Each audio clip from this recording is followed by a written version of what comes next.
பாஜக அவங்களுடைய பிரச்சாரத்தை ஆரம்பிச்சிட்டாங்க. முக்கியமா ஒருத்தர் இன்னைக்கு நேற்று அவருடைய தேர்தல் பிரச்சாரத்தை 2 நாளுக்கு முன்பு ஆரம்பிச்சிருக்கிறார். அவர் வேற யாரும் இல்ல, நம்முடைய ஆளுநர் திரு RN ரவி அவர்கள் தான். நாம தமிழ்நாடு போராடும், தமிழ்நாடு வெல்லுன்னு சொன்னா அவர் கேட்கிறார், நீங்க யாரோட போராட போறீங்க, யாரை வெல்லுவீங்க அப்படின்னு கேட்கிறார். தமிழ்நாடு யார் கூட போராடுன்னு கேட்டுட்டு இருக்காரு. 4 வருஷமா தமிழ்நாடு உங்க கூட தான் போராடிட்டு இருக்கு. திரு ஆளுநர் RN ரவி அவர்களே, நிச்சயம் தமிழ்நாடு உங்களோட போராடும், உங்களோட வென்று காட்டும். சட்டமன்றத்தில் எந்த கோப்பை அமைச்சாலும் அதுல கையெழுத்து போட மாட்டேன்னு சட்டபூர்வமா நம்முடைய தலைவர்கள் ஒவ்வொரு முறையும் வெற்றி பெற்றுட்டு இருக்காரு.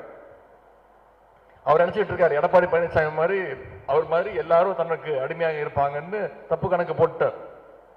தமிழ்நாட்டுல திமுக இருக்கிற வரைக்கும் அநீதிக்கு எதிராக தமிழ்நாடு என்றைக்கும் போராடி கொண்டு தான் இருக்கும்.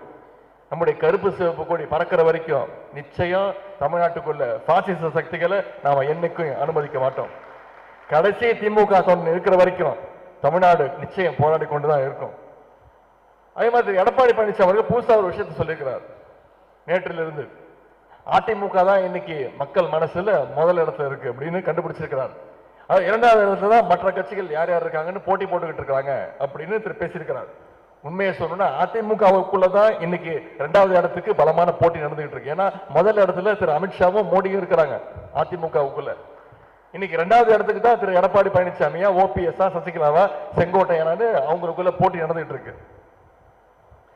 மக்களை காப்போம், தமிழகத்தை மீட்போம்னு திரு எடப்பாடி பழனிசாமி அவர்கள் சொல்லிட்டு இருக்காரு. முதல்ல அவர் பாஜக கிட்ட இருந்து அதிமுகவை மீட்க வேண்டும், அந்த பணியில அவர் இறங்க வேண்டும். எப்படிப்பட்ட அதிமுகவும் பாஜகவும் மீண்டும் ஆட்சிக்கு வந்தா என்ன நிலைமையில தமிழ்நாடு கொண்டு போய் விடுவாங்கன்னு நம்ம அத்தனை பேருக்கு தெரியும், கண் கூட பார்த்திருக்கிறோம். 4.5 வருஷத்துல மாநில உரிமைகளை மீட்டிருக்கிறோம். ஆகவே இதையெல்லாம் தடுக்க வேண்டிய பொறுப்பு யாருக்கு இருக்கோ, நம்முடைய கழக உடன்பிறப்புகள் உங்க அத்தனை பேருக்கும் இருக்கு என்பதை நீங்கள் உணர வேண்டும்.